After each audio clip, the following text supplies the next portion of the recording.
할렐루야.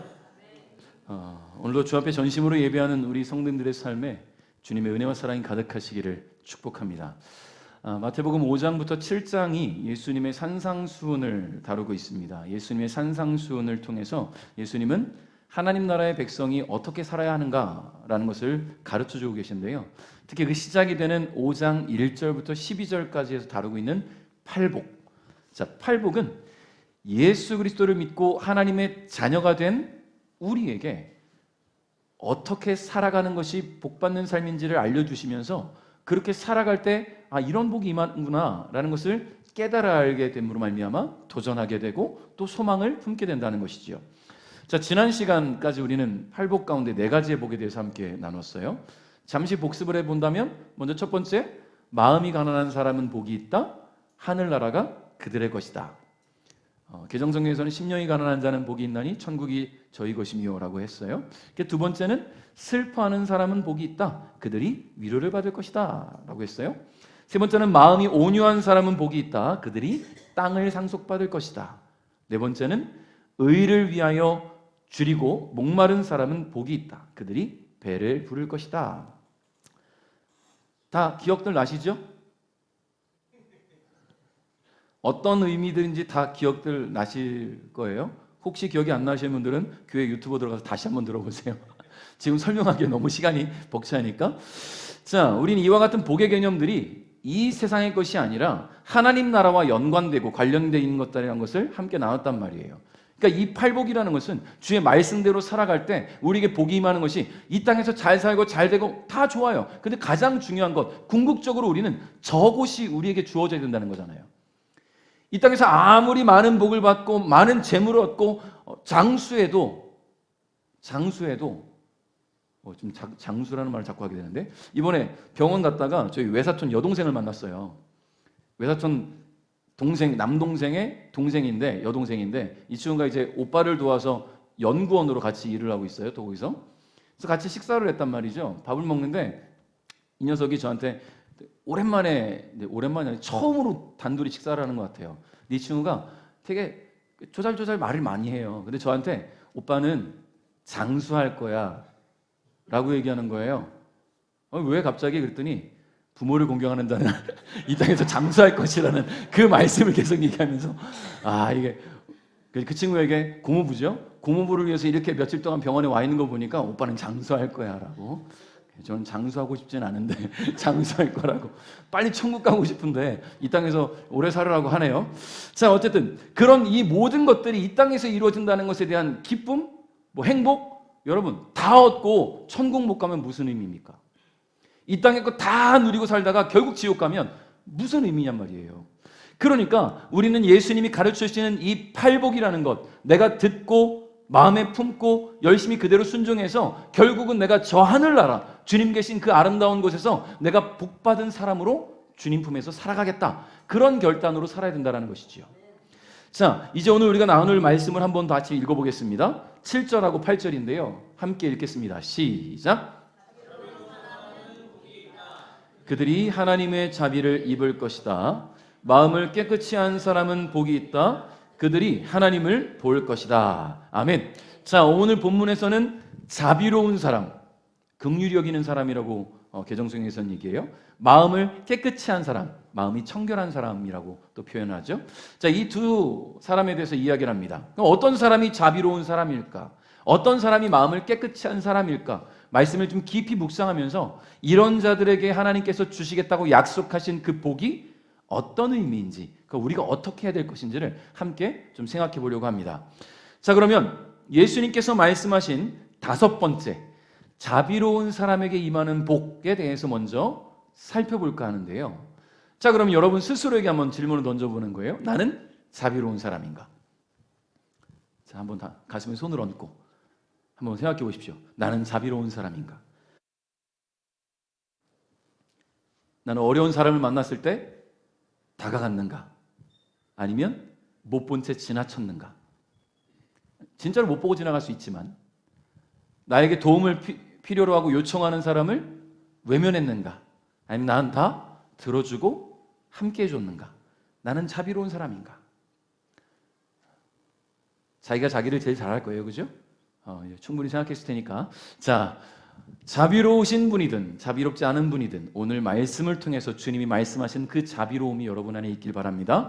자, 성경에 보면 예수님 당시의 유대인들 굉장히 자비롭지 못했어요. 유대인들은 그냥 기본적으로 자비롭지 않음이 그들에게 밑바닥에 깔려 있어요. 왜 그런가 보니까 그들은 율법에 사로잡혀 있는 사람들이란 말이에요. 율법에 사로잡혀 있는 사람들, 그들은 안식일에는 무조건 쉽니다. 그죠? 안식일에는 일해서도 안 돼요. 근데 심지어 아픈 사람이 있는데 돕지도 않아요. 병든 사람을 병원으로 데려가는 것도 하지 않아요. 안식일에는 쉬어야 되니까. 길에서 시신을 봤다? 그러면 어떻게든 조치를 취해줘야 되는데 내가 괜히 그거 만져서 부정해질까 봐, 율법에 부정한 사람이 될까 봐 돕지 않았다라는 거예요. 누군가를 돕는 일을 일의 연장이라고 생각하고 안식일에 절대 하지 않았어요. 여러분 누가복음 10장 25절부터 37절까지의 내용에 예수님 어떤 이야기를 했냐면 선한 사마리아인의 비유를 드셨어요. 다들 아시죠? 하루는 어떤 율법학자가, 예수님의 이제 비유예요. 율법학자가 예수님을 찾아와서 예수님 어떻게 하면 영생을 얻습니까? 했더니 예수님이 이렇게 말씀하세요. 하나님을 사랑해라. 너의 목숨을 다하고 마음을 다하고 삶을 다하고 모든 것들을 다해서 하나님을 사랑해라. 그리고 너의 이웃을 사랑해라. 근데 율법학자가 생각해 보니까 자기는 율법대로 사니까 하나님을 정말로 사랑한다고 느껴지는 거예요. 자, 그러면 이웃을 어떻게 하면 사랑한다고 말할 수 있을까? 그래서 예수님께 묻는 거예요. 그럼 누가 우리의 이웃입니까? 예수님이 이 선한 사마리아인의 비유를 들어주시는 겁니다. 자, 예루살렘에서 여리고로 내려가다가 강도를 만난 사람이 있었어요. 예루살렘에서 여리고로 가다가 강도를 만났다. 두들겨 맞았습니다. 거의 죽기 직전의 상태가 돼서 모든 것을 다 빼앗기고 광야에 쓰러져 있어요. 근데 그 앞에 한 제사장이 지나가게 되는 거예요. 근데 이 제사장이 그 죽어가는 사람을 보고는 못 본 채 이렇게 돌아서 가는 거예요. 피해가는 거예요. 자, 그리고 나서 한 레위인이 또 그 자리를 지나가게 됩니다. 이 레위인도 그 사람을 보았어요. 강도 만난 사람을. 또 그 자리를 피해서 돌아갑니다. 그리고 마지막으로 사마리아 사람이 그 자리에 도달하게 돼서 이 강도 만난 사람을 도와준다라는 거예요. 여러분, 자 보세요. 제사장은 어떤 사람입니까? 하나님께 제사를 지내는 사람이잖아요. 제사를 주관하고 하나님과 소통하는 사람이 제사장이란 말이에요. 자, 그런데 이 제사장은 강도 만난 사람을 피해 갔어요. 하나님의 사람이라고 알려져 있고 스스로도 자부하는 사람이. 자, 그럼 레위인은 또 어떤 사람입니까? 레위인은 성전에서 제사장을 도와서 하나님의 일을 감당하는 사람이 레위인이에요. 레위인 역시도 강도 만난 사람을 못 본 척 지나갔단 말이에요. 왜 피해 갔을까요? 인정머리가 없어서? 이기적이고 성격이 나빠서? 자기밖에 모르니까? 갈 길 급한데 잠깐 이 사람에게 내가 시간을 빼앗길 수 없어서? 아니에요. 가장 중요한 이유는 그들이 갖고 있는 율법주의 때문이라는 거예요.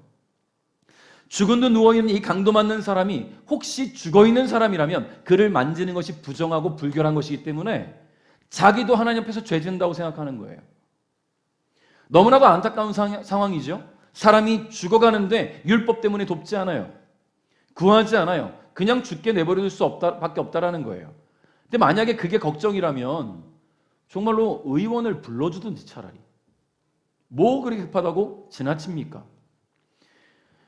여러분, 그때 한 사람이 지나갔어요. 이 선한 사마리아인입니다. 사마리아인들은요, 유대인들을 경멸하고 미워해요. 왜냐하면 유대인들이 사마리아인들을 개 취급했어요. 혼혈 민족이라고. 정통 유대인이 아니라 이거죠. 그래서 굉장히 멸시와 천대를 받던 사람들이니까 이 사마리아인 입장에서 강도 만난 유대인을 보면 어떨까요? 아이고, 우리를 그렇게 미워하는 민족, 잘 죽어라고 지나갈 수도 있어요. 근데 사마리아인은 어때요? 이 사람을 만나서는 그 사람을 돕습니다. 자기 나귀에 태우고 여관까지 가서 여관 주인에게 돈을 지불하면서 이 사람을 좀 잘 좀 돌봐주세요. 내가 일을 마무리하고 돌아올 때 혹시 돈이 더 든다면 내가 더 드릴 테니까 잘 좀 돌봐주세요 라고 말했다라는 거예요. 여러분, 우리는 이 사마리아인의 모습을 통해서 예수님께서 말씀하시는 다섯 번째 복, 그 자비로운 사람이 어떤 사람인지를 알 수가 있는 거예요. 여러분, 그러면 자비로운 사람이 과연 어떤 사람일까? 개정성경에서는 긍휼히 여기는 사람이라고 표현한단 말이죠. 헬라어 원어는요, 엘레오스라는 단어를 쓰는데 이 엘레오스라는 단어가 굉장히 좀 포괄적이에요. 자비, 긍휼, 구제 이런 단어로 다 쓰인단 말이죠. 자, 이와 같은 동일한 의미를 가지고 있는 히브리어, 성경에 기록되어 있는 구약성에 기록되어 있는 히브리어는 라함이라는 단어와 헤세드라는 단어가 있어요. 헤세드 들어보셨죠? 다니엘 기도회 때 찬양팀 중에 헤세드 찬양팀이 있어요. 자, 라함이란 단어의 뜻은 슬픔, 애통이라는 뜻을 담고 있고 그것을 좀 풀어 설명하면 상대방의 처지를 깊이 이해하고 그들의 입장에서 슬퍼하는 것을 말해요. 헤세드라는 말은요, 자비라는 뜻을 담고 있는데 이 라함이라는 말보다는 좀 한 걸음 더 깊이 들어가요. 상대방의 감정에 공감할 뿐만 아니라 상대방의 어려움을 돕기 위해서 실제적으로 행동하고 구체적인 도움을 주는 것. 그러니까 공감만 하는 게 아니라, 그러니까 여러분 누군가가 옆에 와서 좀 힘들다고 이야기할 때, 여러분이 자비롭지 않을 수도 있으니까, 자, 여러분이 그 힘듦을 누군가에게 토로할 때, 자, 생각해 보세요. 여러분이 막 힘들어, 삶이 힘들어, 몸도 요즘 막 힘들고 아프고 돈도 없어서 좀 먹고 살기도 힘들고 사는 게 다 힘들어. 그래서 친구를 만나서 막 이런 하소연을 하는 거예요. 그 친구가 그래, 아유 힘들겠네. 공감이 되는 거예요? 영혼이 없어요. 그냥 들어주기만 해요. 물론 들어주기만 해도 말하는 쪽에서는 좀 풀릴 수는 있지만 구체적으로 뭐가 그렇게 힘든 거야? 내가 어떻게 도움을 줄 수 있을까? 도움을 줄 수 있는 방향까지 잡아주고 함께 해주는 친구가 있다면 너무나 행복하지 않겠습니까? 이 헤세드라는 게 바로 그런 거예요. 구체적인 도움까지 줄 수 있는 것. 오늘 예수님께서 말씀하시는 그 자비, 헬라어의 엘레오스는 바로 이 히브리어의 라함과 헤세드를 모두 포괄한 단어입니다. 성경에서는 여러 단어로 번역되기도 해요. 인자함이라고 번역되기도 하고요. 자비라고 번역되기도 하고 사랑이라고 번역되기도 하고 또 예수님께서 불쌍히 여기셨다, 불쌍히 여김으로 또 민망히 여김으로 번역되기도 해요. 그만큼 이 단어는 폭넓고 깊은 의미를 담고 있는데 단순히 누군가를 불쌍히 여겨서 도움을 주는 것 정도가 아니라 그 도움이 필요한 사람을 불쌍히 여김과 동시에 그의 삶에 그 마음에 공감하고 그의 입장에서 도움을 주는 거예요. 여러분, 하나님은 그러면 우리에게 자비를 베푸셨습니까? 여러분, 질문이에요. 하나님께서 우리에게 자비를 베푸셨습니까? 그 자비를 한 번도 받아본 적이 없는 것처럼 다들 침묵하시네요. 여러분, 우리를 향한 하나님의 자비, 가장 중요한 걸 우린 받았어요. 구원을 받았잖아요. 혹시 10원이 아니라서 죄송합니다. 자, 우리를 향한 그 하나님의 자비를 표현함에 있어서 가장 적절한 말이 뭘까 보니까요, 공감이라는 단어예요. 여러분, 우린 서로 사람들끼리 좀 대화가 좀 통하는 뭐 오랜 친구 사이끼리 아니면 오래 알고 지낸 지인끼리 공감이 돼요. 공감이 되니까 친구로 지내는 거 아니겠습니까? 공감이 안 되면 금방 등 돌릴 거예요. 근데 하나님이 우리를 공감하셨다. 도대체 무슨 말일까? 근데 저는 이 공감이라는 단어가 하나님이 우리에게 베푸신 그 자비를 가장 잘 표현하는 단어라고 생각해요. 여러분, 공감이란 말은요, 다른 사람의 감정, 생각 또는 경험에 대해서 이해하고 같이 느끼는 것을 말해요. 즉, 다른 사람의 입장에서 생각하고 그 감정을 공유하는 것이 공감이라는 거예요. 하나님 우리의 삶을 공감하셨어요. 이 공감이라는 것이 말뿐이 아니에요. 그래서 하나님께서는 그 공감을 이루셨는데 친히 인간의 몸을 입고 이 땅에 오셨다라는 거예요. 우리 삶에 들어오셨어요. 공감하시기 위해서. 그분이 바로 예수님이십니다. 빌립보서 2장 7절 한번 읽어보겠습니다. 시작.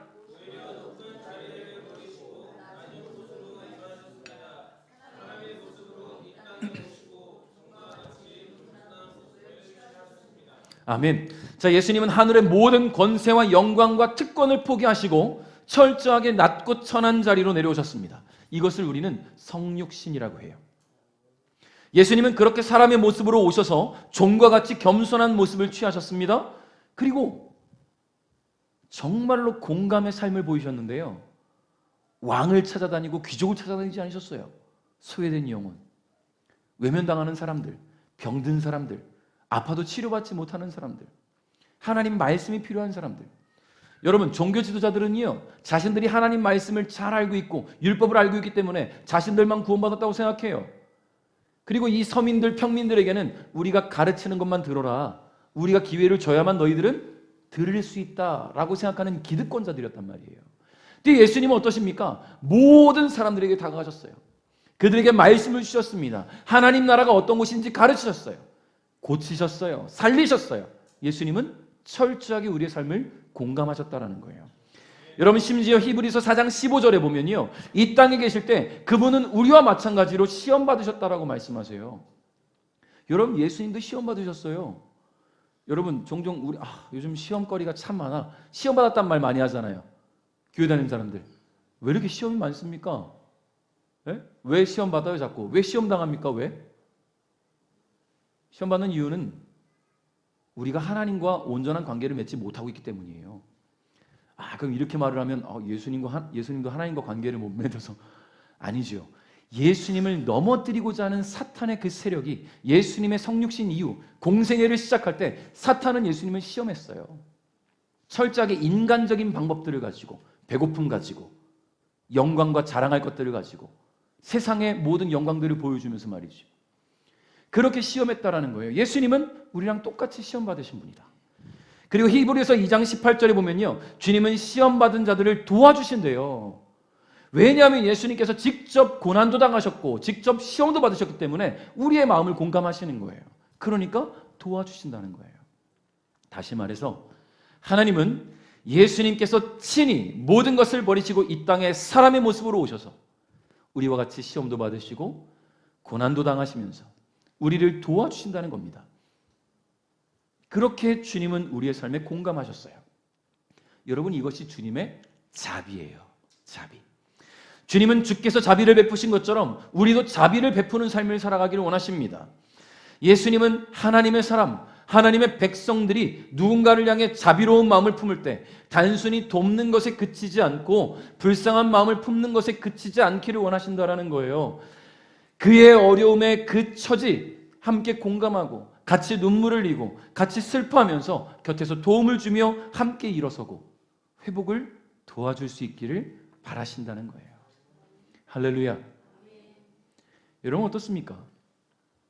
주님이 말씀하시는 이와 같은 자비를 여러분들은 행하고 계십니까? 좀 쉽지 않다라고 여겨지는 분도 계실 수 있어요. 특히 요즘같이 개인적이고 또 굉장히 이기적인 사회, 개인주의적이고 이기적인 사회 속에서 예수님께서 명령하신 이 자비를 행하는 것은 솔직히 쉽지 않다고 여겨질 수 있습니다. 그러면 왜 예수님은 감당도 못할 일들을 시키실까요? 우리가 감당도 못할 거라 생각했는데 왜 예수님은 자꾸 시킬까? 아니에요. 감당할 수 있기 때문에 시키시는 거예요. 할렐루야. 여러분, 우리 교회 이제 막내가 지한이가 이제 기어다니질 않아요. 그죠? 이 지한이 요즘 기어다니는 걸 못 봤거든요. 걸어다닌단 말이에요. 근데 제가 기어다닐 때 이제 무심코 서갖고 한 걸음 뛸 때 이 아빠 엄마가 뭐라고 했을까요? 걸어 라고 안 했을 수도 있겠지만 애가 걸음마를 하기를 독려했을 거란 말이에요. 얘가 일어나자마자 아니야, 위험해, 앉아있어 라고 말할 부모가 어디 있어요. 얘가 일어나서 한 발을 뛰었다면 걸을 수 있겠구나, 손을 앞에 잡아주는 척 하면서 애가 걸어오게 할 거예요. 그래서 아이가 걷기 시작하면 저렇게 걷는 거예요. 조금 더 크면 뛰어다니겠죠. 좀 더 크면 날아다니진 않을 거예요. 그죠? 뛰는 것까지만. 자, 그러니까 경험이 되어지면 부모는 이 아이가 할 수 있다고 믿고 자꾸 독려하는 거 아닙니까? 근데 우리는 주님이 말씀하시는 이 자비를 경험을 했단 말이에요. 언제요? 구원받았잖아요. 죄와 사망 권세 아래서 죽어야 될 인생이, 지옥 가야 될 인생이 예수님이 신이 이 땅에 오시고 우리를 위해 십자가 달려 죽으심으로 말미암아 그 예수님을 믿는 자들로 하여금 구원을 주셨다. 그것이 우리에게 주어진 자비예요. 그 놀라운 자비를 받은 우리가, 그것을 경험한 우리가 왜 못합니까? 못하는 이유는 하나예요. 마음이 없어서예요. 그러므로 우리도 자비를 베풀 수 있습니다. 마음을 주님께 쓰십시오. 주님의 마음을 더 품으십시오. 주님이 우리에게 공감하셨던 것처럼 우리도 형제에게, 자매에게, 이웃에게 공감할 수 있습니다. 그렇게 공감함으로 주님이 우리에게 베푸신 자비를 우리도 베풀 수 있다라는 거예요. 할렐루야. 여러분, 물론 공감을 잘 못하시는 분들도 있어요. 제가 좀 재밌게 본 한 글이 있는데요.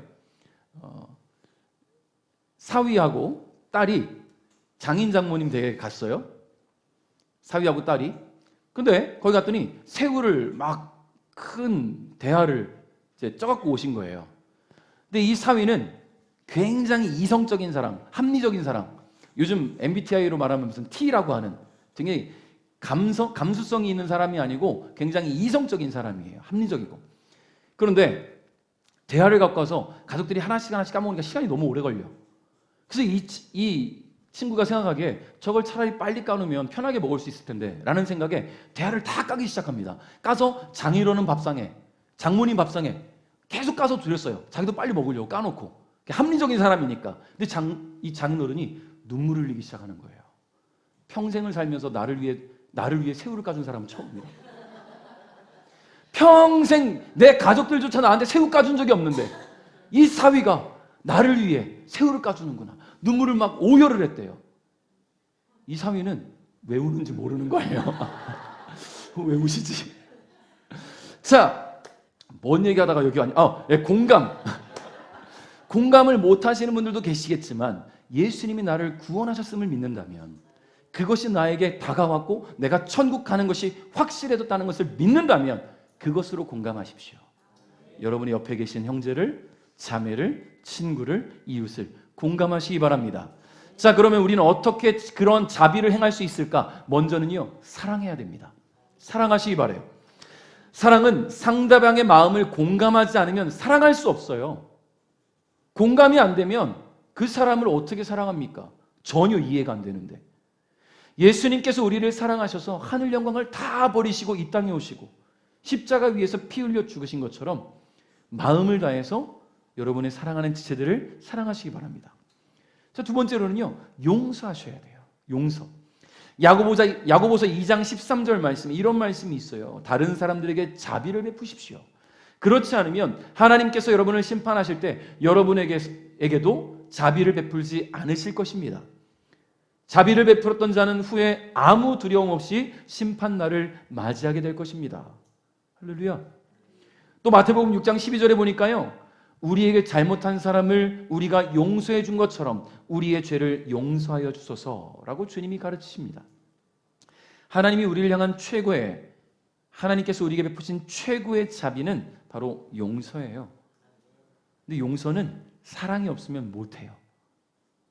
그죠? 주님이 우리를 용서하실 때는 사랑하셨기 때문에 용서를 하실 수 있었던 겁니다. 그리고 우리도 주님의 마음을 품어서 그 사랑하는 마음으로 내 사랑하는 형제를, 자매를, 가족을, 이웃을 용서할 수 있어야 될 줄 믿습니다. 감당할 수 없는 죄의 문제를 용서받은 우리가 우리 형제를, 자매를, 가족을, 지체를 용서함에 주저하지 않기를 주님의 이름으로 축복해요. 자, 그리고 또 한 가지, 구제하시기 바라요. 구제. 여러분, 구제, 가난하고 어려운 사람을 도와주는 겁니다. 물론 물질적인 것만을 말하는 것은 아니에요. 여기도 시내에 가보면 그 다이소 쪽에 가다 보면 항상 이제 요즘은 좀 안 보이는데 다리가 좀 이렇게 없으셔갖고 거기서 음악 틀어놓고 마이크 붙들고 노래 부르는 한 아저씨가 있어요. 이제 기어다니는 아저씨요. 그래서 좀 지나가면 1,000원짜리 하나라도 이렇게 드리려고 늘 지나가다 보면 그렇게 하고 있는데요. 자, 물질적인 도움만을 구제라고 말하고 싶진 않아요. 내가 할 수 있는 한 최선의 것을 돕는 것이 구제다라고 생각합니다. 여러분, 저는 부유하지 않아요. 막 넘쳐가지고 막 퍼주고 싶어도 넘치지 않아서 넘쳤으면 좋겠다. 주머니가 차고 넘쳐서 막 꺼내서 막 주고 싶은데 그릇 넘치지 않으니 제가 할 수 있는 최선의 구제, 누군가를 돕는 행위는 저는 헌혈이라고 생각해요. 그래서 열심히 헌혈을 하고 있단 말이에요. 지난 5월 7일 여러분, 제가 헌혈 200회를 달성했습니다.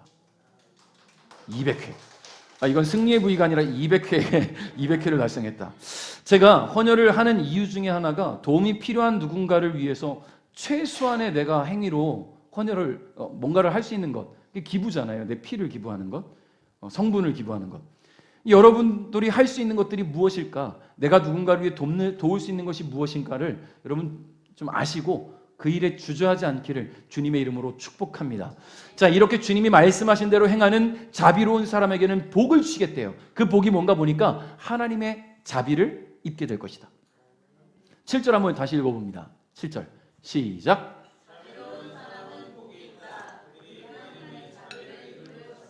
아멘. 자, 여러분, 그 자비의 마음이 내 마음일까요? 하나님이 주신 마음이잖아요. 내 안에 가득 찬 그 하나님의 마음이 자비의 마음이 되어서 도움이 필요한 사람을 돕고 싶어지고 공감하게 되고 사랑하게 되고 용서하게 되고 그렇게 된단 말이에요. 우리는 하나님이 주신 하나님의 마음을 품고 살아가요. 그러니까 자비를 품고 자비를 베푸는 사람은 하나님의 마음을 품고 살아가는 사람들이라는 거죠. 그런 이들에게 하나님은 또다시 자비를 약속하셨어요. 이게 무슨 말일까요? 즉 하나님이 약속하시는 이 자비는 이 세상에서의 삶은 물론이며 마지막 날 주님의 심판대 앞에 설 때에 우리는요 두려울 것이 없는 거예요. 심판대 앞에 설 때에. 왜냐하면 자비가 약속되어 있어요. 구원이 약속되어 있어요. 여러분, 우리 모두는 심판대 앞에 섭니다. 심판대 앞에 안 서는 사람은 없어요. 다만 예수 그리스도를 믿고 하나님의 자녀가 된 사람들, 그리고 계속해서 그 하나님의 마음을 품고 돕고 사랑하고 베풀고 주님 뜻대로 살아가는 사람들은 심판대에서 만나자마자 어이 잘 왔어, 오케이 통과 되는 거예요. 할렐루야. 혹시 심판대 앞에서 잠깐만 기다려봐 하면 여러분 조심하셔야 되는 거예요. 그런 일이 있지 않기를 바랍니다. 하이패스로 통과할 수 있길 바라요. 아멘이 좀 조금 주저하시네요. 할렐루야. 여러분, 우리는 하이패스로 지나가야 됩니다. 그 심판대 앞에 섰을 때 지나갈 수 있기를 주님의 이름으로 축복합니다. 자, 그 다음에 우리가 예수님께서 말씀하신 6번째 복을 한번 생각해 봅니다. 마음이 깨끗한 사람에게 임하는 복. 자, 8절 읽어보겠습니다. 시작.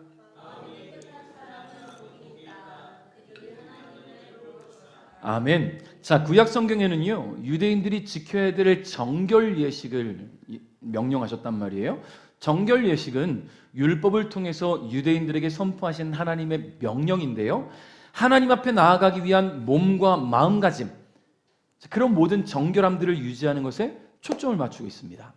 그래서 구약에 보면 사람이 어떤 특정한 행위를 하거나 특정 상황에 처하게 될 때 부정한 상태가 되고 부정한 상태가 된 상태로는 하나님께 나아갈 수 없다라고 선포하셨어요. 예를 들어서 사람의 시체나 동물의 사체를 만진 사람은 부정하다. 아까 선한 사마리아인의 비유에서 제사장과 레위인이 강도 만난 사람을 피해간 이유가 바로 이런 거예요. 여러분, 예수님 당시에도 유대인들에게는 정결 예식이 있었습니다. 여전히. 그래서 집에 들어갈 때는요 집 입구에 커다란 물항아리가 있단 말이에요. 여러분들 기억하시죠? 예수님의 가나 혼인잔치에 돌항아리 6개 있었다는 것. 이 항아리에 있는 물은 무슨 물이에요? 그래요, 발 씻는 물. 광야에서 오랜 기간 걸었으면 그 샌들 같은 걸 신고 있으니까 발을 깨끗이 씻고 손을 씻고 그리고 들어가는 거예요. 육체를 깨끗게 함과 동시에 이 집안에 들어간 내 마음도 정결케 하겠다라는 그런 의식을 치르는 겁니다. 자, 그런데 오늘 예수님께서 이렇게 말씀하십니다. 마음을 깨끗이 한 사람은 복이 있다. 자, 마음을 깨끗이 한 사람은 복이 있다. 마음이 깨끗한 사람이 어떤 사람일까요? 여러분, 마음이 깨끗하십니까? 대답 쉽게 못하겠죠. 자, 제가 오래전에 그 순진과 순진에 대해서 여러분께 한번 그 예를 들어 드린 적이 있어요. 순진과 순수의 차이. 김학규 씨 기억나요? 자, 물컵으로 비유를 했어요. 자, 순진이라는 것은요, 이 물컵에 아무것도 비어있지 않은 깨끗한 상태. 아무것도 없으니까 뭘 채워도 채울 수 있어요. 아기들이 그래요. 깨끗해요. 순진해요. 사랑하는 부모님을 만나서 사랑의 말을 배우고 사랑의 언어를 배우고 사랑의 습관을 배우면 저 아이는 사랑으로 채워져 가는 거예요. 이 아이들이 다. 그런데 아주 못된 부모님을 만나서 서로 맨날 치주받고 싸우는 것을 보고 욕하는 걸 듣고 거짓말하는 걸 듣고 자란 아이는 그런 것들을 가득 차는 거예요. 이 아무것도 채워져 있지 않은 이 깨끗한 컵에 불순물을 넣어버리면 더럽게 채워지는 것과 같다는 거죠. 그럼 순수는 뭡니까? 깨끗한 컵에 깨끗한 물이 가득 차서 다른 것이 들어갈 수 없게 만드는 거예요. 여러분, 마음을 깨끗이 한 사람은 바로 순수한 사람입니다. 이 마음이 순수한 사람. 세상적인 관점에서의 순수를 말하는 게 아닙니다. 영적인 관점에서의 순수. 그러니까 단순히 도덕적인 순결함이나 정결함이나 깨끗함, 그것들을 다 넘어서, 포함하고 넘어서 그 마음의 중심이 온전히 하나님을 향해 있고 그 마음 가득히 하나님으로 채워져 있는 사람. 그래서 이중적인 마음을 가질 수 없고 위선과 어떤 외식이 없이 살아가는 사람, 그런 진실한 사람을 말하는 거예요. 예수님은 유대인들의 그 겉으로 보여지는 그 부분에서의 경건이나 의식적인 정결함들을 말씀하지 않으셨습니다. 마음의 정결함들을 보다 강조하셨단 말이에요. 여러분, 외적인 경건, 마음은 아닌데 할 수 있어요. 의식적 정결, 할 수 있단 말이에요. 제가 한 영상으로 본 건데요. 저 대학로 앞에서, 대학로 그 공연장이 아닌 대학로 앞에서 혼자 이렇게 그 조그맣게 무대를 만들고 공연하는 한 사람의 젊은이의 공연을 봤어요. 제목이 뭐냐면 가면이라는 제목의 공연이에요. 이 사람이 힘들고 지쳐 있는 상황에서 얼굴에 가면을 채웁니다. 탁 채우자마자 웃는 모습으로 바뀌어요. 누구를 만나도 웃으면서 악수를 해요. 그리고는 집에 돌아오면 가면을 내려놓죠. 그리고 지쳐 있는 모습으로, 피곤한 모습으로 일상을 보내고, 또 누군가 나타나면 얼른 가면을 써요. 웃어요. 그런데 그렇게 살다 보니까 이 가면이 벗겨지지 않는 삶이 돼서 슬픈데 이러고 울어요. 제가 영상 한번 나중에 여러분 보여드릴게요. 너무 진짜 소름이 쫙 끼쳐요. 무슨 말이냐면 겉에 보여지는 모습을 우리는 얼마든지 좋게 보일 수 있다. 여러분, 유대인들이 그렇게 살았어요. 특히 바리새인들이 바로 그런 사람들 아닙니까?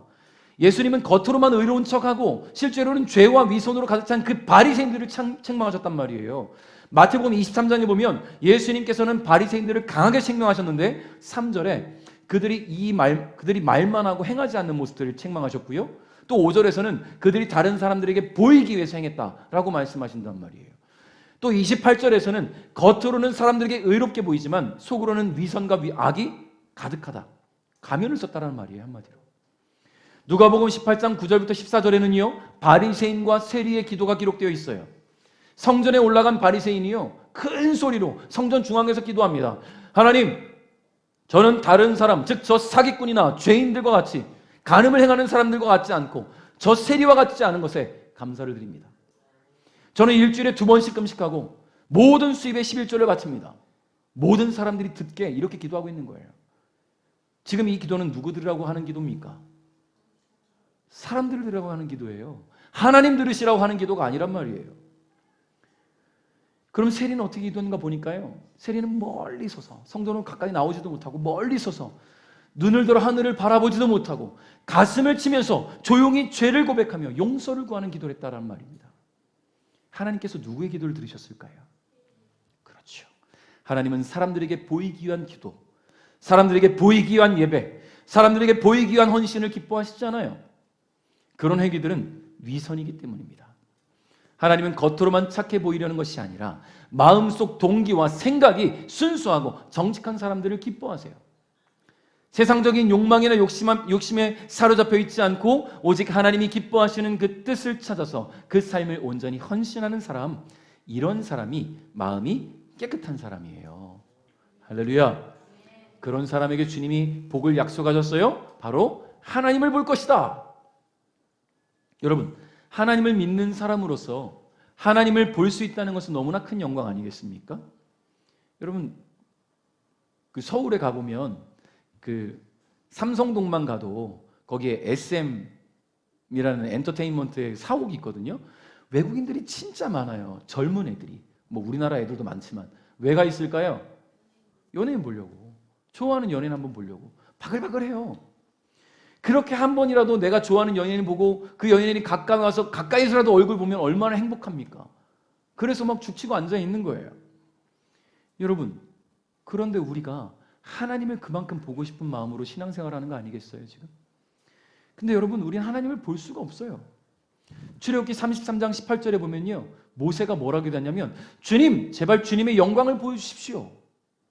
근데 모세도 하나님의 얼굴을 보지 못했어요. 시편 42편 2절에는요. 시편 기자가 이렇게 기도합니다. 내가 살아계신 하나님을 애타게 그리워합니다. 언제 내가 하나님을 만나러 갈 수 있겠습니까? 여러분, 그럼에도 불구하고 그 옛날 이스라엘 사람들은 하나님을 본다는 것을 두려워했어요. 하나님을 직접 보고 싶긴 하지만 너무나 거룩하신 하나님을 죄 많은 우리가 보게 된다면 죽게 될 거라는 생각을 했다라는 거죠. 그런 두려움. 그래서 그들은 그 하나님의 기운을 느끼는 것만으로도 충분히 만족하며 살았습니다. 구름 기둥에 임재하시는 하나님, 불 기둥으로 역사하시는 하나님, 꿈속에서 말씀하신 하나님만 느껴도 만족했다라는 거예요. 그런데 오늘 이 존귀하신 하나님을 예수님께서는 우리가 볼 거라고 말씀하시는 거예요. 마음을 깨끗이 한 사람은 하나님을 눈으로 보게 되는 것뿐만 아니라 하나님의 본질에 대해서 더 깊게 알게 되는 거예요. 하나님이 어떤 분이신지를 마음속 깊이 깨닫게 되는 거예요. 하나님의 임재를 경험하고 하나님과 보다 친밀한 관계를 맺게 될 것이라는 겁니다. 사랑하는 성도 여러분, 마음을 깨끗이 하시기 바랍니다. 세상의 즐거움과 인간적인 행복으로 여러분의 마음을 채우지 않길 바라요. 여러분, 그것들은요, 언제고 사라질 수 있어요. 언제고 없어질 수 있어요. 우리 마음 중심에 더럽고 추한 세상적인 것들 모두 비워내시고 그 중심에 하나님으로 채우시기 바랍니다. 그럼 그 하나님께서 주시는 놀라운 것들, 공급하시는 것들을 경험하고 살아갈 수가 있어요. 그래서 거룩하신 하나님으로 인해 거룩하고 정결한 하나님의 사람으로 살아갈 수 있기를 주님의 이름으로 축복합니다. 말씀을 맺겠습니다. 지난주에 제가 태계일주라는 그 TV 프로그램을 보았어요. 태어난 김에 세계일주. 여기에는 이 태어난 김에라는 그 타이틀이 너무나 잘 어울리는 사람이 나와요. 그 웹툰 작가이자 방송인인 기안84라는 사람인데 말 그대로 태어난 김에 사는 사람 같아요. 머리도 막 자기가 미용실 안 가고 혼자 막 자르고 물티슈도 이게 뜯어서 이렇게 빼는 게 아니라 옆에 쭉 찢어가지고 쓰고 먹다 남은 숟가락 다 자기 주머니에 넣고 막 그런 사람이에요. 이렇게 보면 되게 순수한 것 같다는 게 느껴지는, 모르죠. 겉으로 보여지는 것이 어쨌든 그렇다는 거죠. 자, 이 사람이 태어난 김에 이제 세계 여행을 하는데 이번에 시즌 4가 왔어요. 근데 이번에는 네팔에 있는 히말라야의 소수 민족인 셰르파라는 민족을 만났는데 그 셰르파족이 어떤 사람들인가 보니까요. 굉장히 수십 킬로그램의 그런 짐들을 어깨 메고 히말라야의 높은 산맥까지 오가는 사람들입니다. 어느 정도 무게가 있냐면 앞에 잠깐 꺼주실래요? 보이세요? 이제 한 사람이 이렇게 짐을 옮기는 거예요. 이거는 좀 만들어낸 게 아니라 실제로 이렇게 짐을 옮기는 사람들이에요. 이 셰르파라는 사람들은요, 해발 3,000m 이상의 고산지대 생활하면서 에베레스트 등반에 있어서 가장 중요한 역할들을 하는 거예요. 전 세계에서 몰려드는 그 등반객들, 그들이 베이스 캠프를 차릴 때 이 사람들이 짐을 옮겨줘요. 다 이 사람들이. 여러분, 등반할 사람들이 저거 옮기고 가서 어떻게 산으로 올라갑니까? 베이스 캠프를 이 사람들이 차려줘요. 고정 로프 작업, 고소 장비 작업, 운반, 응급구조, 베이스 캠프 설치 이런 것들을 한단 말이죠. 이 방송에서 그 셰르파들이 차로 이동할 수 없는 거리는 이 셰르파들이 물품들을 항상 옮겨서 이제 일당을 받고 이렇게 한대요. 그래서 이 기안84라는 사람이 한 마을의 식당에서 18살과 20살의 형제 셰르파를 만났어요. 그래서 그들을 내가 좀 너희들과 함께 좀 동행하고 싶다. 그래서 같이 동행을 하자라고 해서 이렇게 길을 가요. 그런데 그 무거운 짐을 나도 한번 들어보자. 셰르파의 삶을 경험해보자였어요. 경험해보자라고 뵀는데 바로 옆에 있는 애가 18살이거든요. 묵묵히 막 하루에도 30-40km씩 걸어가는데 매자마자 막 휘청휘청 거려요. 안 해봤기 때문에. 근데 이것이 너무나 고되고 힘들다는 걸 아니까 묵묵히 도와주기 시작해요. 그리고 이 아이들과 얘기를 해보니까요, 이 아이들이 집이 어려워서 아버지가 아파서 12살 때 학교를 때려치고 저일을 하기 시작한 거예요. 부모님을 위해서, 가정의 생계를 위해서. 그 마음을 공감하고 아파하기 시작하면서부터는 정말로 끝까지 도움을 주는 거예요. 자, 제가 이 장면을 보면서 굉장히 마음이 짠했어요. 공감하는 마음이 느껴져서 짠했습니다. 저 긴 다리, 원주 소금산 출렁다리보다 훨씬 길고 훨씬 높아요. 너무나 무서워하더라고요, 기안84가. 그런데 묵묵히 함께 해줬어요. 이거 보면서 공감이라는 게 저런 거구나. 공감이라는 것이 바로 저런 것이겠구나. 여러분 어떻습니까? 여러분 어려움에 처한 사람들의 이야기를 들을 때 그 사람의 이야기를 한 귀로 듣고 흘리지 않기를 바라요. 내가 무엇을 도와줄 수 있을까? 여러분 가장 궁극적으로 도와줄 수 있는 것은 복음을 전하는 거예요. 그가 실제적으로 어려움들이 있고 물질적으로 어려움들이 있고 삶에 힘들고 어려운 부분들이 있을 때 그것을 내가 도와줄 때 물질로 도와줄 수 있고 이사 들어온 사람이 이사를 도와줄 수 있고 그 사람이 아플 때 병원에 같이 가줄 수 있고 다 괜찮아요. 다 도우면서 가장 중요한 것, 그 영혼이 구원받았느냐, 그 영혼이 하나님을 알고 있느냐, 그 영혼이 하나님을 모른다면 그가 하나님을 알고 예수님을 믿고 천국 갈 수 있도록 하나님의 자비를 입을 수 있도록 도와줄 수 있는 그런 공감할 수 있는 사람이 되었으면 좋겠어요. 여러분 자비의 마음은 주님이 주시는 마음입니다. 마음이 깨끗한 사람은 주님으로 그 마음을 가득 채우고 있는 사람이에요. 그러므로 자비로운 사람은 마음이 깨끗한 사람이에요. 결국 예수님께서 말씀하신 5번째, 6번째는요. 이 복은 함께 가야 되는 거예요. 여러분 자비로운 마음이 순수한 사람이 도울 수 있는 거 아니겠어요? 하나님으로 채워진 사람은 누군가를 돕습니다. 그러므로 오늘 예수님의 말씀을 마음에 기억하시면서 주님의 마음으로 자비를 베풀며 살아가는 우리 사랑하는 베델 가족 여러분 될 수 있기를 주님의 이름으로 축복합니다.